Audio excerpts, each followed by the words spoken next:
আমাদের মৃত্যুটা কেমন করে আসবে, নামাজি বান্দার মৃত্যু কেমন হবে, বেনামাজি বান্দার মৃত্যু কেমন হবে, যুবকের মৃত্যু কেমন হবে, মুরব্বীর মৃত্যু কেমন হবে, এটা সুন্নাহ থেকে কোরআন থেকে জানা দরকারটা আছে না নাই? মৃত্যুর সময় যখন চলে আসবে, এ দেখেন কিছু ক্যামেরা লাইভ চলছে, লাইভ ফেসবুক লাইভ, বোঝেন না আপনারা, সরাসরি সম্প্রচার। তো আমরা এটা সরাসরি দেখতে পাই, যে আমাকে দেখছে এখন, আমি যা বলছি সে সৌদি আরব থেকে তাই তাই শুনছে, ঠিক না বল? এটা হচ্ছে লাইভ, এটা হচ্ছে লাইভ। তো মালাকুল মউত যখন সামনে এসে দাঁড়াবে, আমরা যখন ফেসবুকে লাইভ দেখতে পাই, প্রত্যেকটা বান্দা তেমন ভাবে মালাকুল মউতকে লাইভ দেখতে পাবে। আল্লাহু আকবার। মুমিন বান্দার সামনে এসে মালাকুল মউত একটা সাদা ধবধবে যুবকের বেশে আসবে, সুন্দর সাদা জুব্বা পরে আসবে, সুবহানাল্লাহ।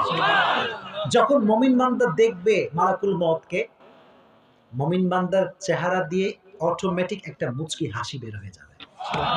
আপনার ফেসবুকে মাঝে মাঝে দেখবেন যে অনেক শহীদ মারা যায়, কিন্তু পুরো শরীরে রক্ত থাকলে কি হবে, চেহারা একটা মুচকি হাসি লেগে থাকে। সুবহানাল্লাহ পড়লেন না ভাই আমার? তো মালাকুল মউতকে যখন নামাজি বান্দা দেখবে, তো এমনি একটা মুচকি হাসি চলে আসবে, কারণ সে বুঝতে পারবে কষ্টের সময় শেষ, সুখের সময় শুরু। সুবহানাল্লাহ। কাফাম বিন নাফসানিল জান্নাত ওয়া হানুত মিন হানুতিল জান্নাত। জান্নাত থেকে একটা রেশমি রুমালের কাপড় নিয়ে আসবে, রেশমি রুমালের কাপড়ে নিয়ে এসে মুমিন বান্দার রূহটাকে রিসিভ করে একদম রেশমি রুমালের কাপড়ে নিয়ে এটা ইল্লিন তথা জান্নাতের ঠিকানায় চলে যাবে। সুবহানাল্লাহ। এটা হচ্ছে মুমিন বান্দার মৃত্যু। এবার আসেন, যারা নামাজ আমরা পড়ি না, তাদের মৃত্যুটা কেমন করে হবে? বেনামাজির সামনে যখন মালাকুল মউত এসে দাঁড়াবে, বেনামাজি যে চোখটা আছে, এই চোখটা উপরের দিকে উঠে যাবে। কথা বুঝতে পারছেন আপনারা আমার সবাই? কথা কি বোঝা যায়? এই চোখটা উপরে উঠে যাবে। আপনারা দেখবেন মেডিকেলে অনেক মানুষ মারা যায়, তাদের এই সাইড দিয়ে সাদা সাদা ফেনা বের হয়, দেখছেন? বের হয় কি হয় না? এটা কেন হয় জানেন? মৃত্যুর যন্ত্রণা এতটা কঠোর হয়, যন্ত্রণা, যে মুখের সব সাদা ফেনাগুলো ডান পাশ দিয়ে বের হতে শুরু করে। বেনামাজ যখন মালাকুল মউতকে দেখবে, বেনামাজির রূহটা থর থর থর থর থর থর করে কাঁপবে। রূহটা একবার বাম দিকে যাবে, একবার ডান দিকে, একবার সামনে আর একবার পেছনে।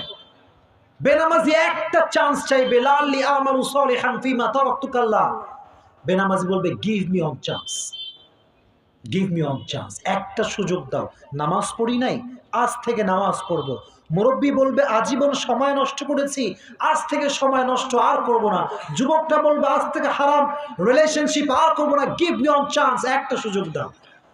মালাকুল মউত কোনো সুযোগ দিবে না, এটাকে টেনে হিচড়ে এমন ভাবে ধরবে, একটা জীবিত ছাগলকে যাবেহ না করে তার চামড়া টেনে হিচড়ে ছিঁড়লে যেই পরিমাণ কষ্ট হয়, তার চাইতে কমসে কম ৭০ গুণ বেশি কষ্ট দিয়ে বেনামাজির রূহটাকে কবজ করা হবে। জোরে কর নাউজুবিল্লাহ। এই কষ্ট সহ্য করার ক্ষমতা আমাদের কারো নাই। আমরা দোয়া করি আজকের মাহফিল থেকে, আল্লাহ সবাইকে তুমি মৃত্যুর এই যন্ত্রণায় কষ্ট থেকে বাঁচার তৌফিক দিও, পড়া আমিন। আর যখন আমাদের কবরে রাখা হবে, নামাজীদেরকে কবরে রাখা হবে, আচ্ছা প্রশ্ন হবে মোট কয়টা? কেউ ৩টা কয়, কেউ ৪টা। আসলে কয়টা হবে ভাই? ৪টা। আচ্ছা আচ্ছা, প্রথম প্রশ্ন কি বলেন দেখি, বলেন না। রবকে? আল্লাহ আমার রব, দমে দমে তনু মনে তারি অনুভব, ঠিক কিনা? তোমার দুনিয়াতে আমি যেদিকে তাকাই, অথই নেয়ামতে ডুবে আছি সবাই। পাখ পাখালির কণ্ঠে শুনি তাসবিহ কলরব, তাসবিহ কলরব। পড়েন, আল্লাহ আমার রব, এই রবই আমার সব, আল্লাহ আমার রব, এই রবই আমার সব। রবকে? প্রথম প্রশ্ন শেষ। সেকেন্ড কোয়েশ্চেন, আমার দিন, what is the name of your religion? তোমার ধর্মের নামটা কি? ইসলামকে ধর্ম হিসেবে আমরা খুশি না বেজা? সকলেই মন খুলে পড়েন আলহামদুলিল্লাহ।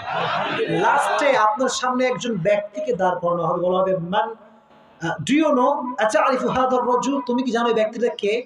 যার মুখে দাঁড়িয়ে আছে, আজীবন নামাজ পড়েছে, সে বলবে, ইনি তো আমার প্যারা নবী মুহাম্মদুর রাসূলুল্লাহ সাল্লাল্লাহু আলাইহি ওয়াসাল্লাম। কথা খুব সংক্ষেপ। যখন উত্তরটা শেষ, লাস্ট কোয়েশ্চেন ফেরেশতা বলবে, অবাক ফেরেশতা, কি রে এত ঝরঝর করে কয় কেন রে? ওমা ইলমুক, ওমা ইলমুক, what is the source of your knowledge? How you know that your Lord is Allah, your religion is Islam, your prophet is Muhammad sallallahu alaihi wasallam? How you know that? তুমি কেমনে জানো? আমা ইলমুক, what is the source of your knowledge? আপনি বলবেন আমার নলেজের সোর্সটার নাম হচ্ছে একটা কিতাব। কিতাবটার নাম কি? আওয়াজ নাই। কিতাবটার নাম কি? যখন সব শেষ আল্লাহ বলবে ফেরেশতা আর ডিস্টার্ব করিস না, ইউফতাহু লাহু বাবুন মিন বাবি আহলিল জান্নাহ। এই মুহূর্তে ওই নামাজি বান্দার কবরের সঙ্গে জান্নাতের দরওয়াজা খুলে দেয়। ওয়া ইউলবাসু মিন লিবাসি আহলিল জান্নাহ, ওই বান্দাকে তুই জান্নাতের পোশাকটা পরিধান করায় দেয়। ফেরেশতা বলবেন নাম কানাউমিল আরুজ, নাম কানাউমিল আরুজ। নামাজিকে ডাক দিয়ে বলবে হে নামাজি, একজন স্বামী যেমন তার নতুন স্ত্রীকে নিয়ে, নববধূকে নিয়ে বাসর রাতে আরামের ঘুম দেয়, আজও তুমি আরামের ঘুম দাও, কিয়ামত পর্যন্ত ঘুমাবা, তোমাকে কেউ এক মুহূর্তের জন্য ডিস্টার্ব করবে না। এটা কখন হবে? এটা তখনই হবে যখন আমরা প্রকৃতপক্ষের মুসলমান হয়ে কবরে যাব। আল্লাহ আমাদের সবাইকে প্রকৃতপক্ষের মুসলিম হওয়ার তৌফিক দান করুন।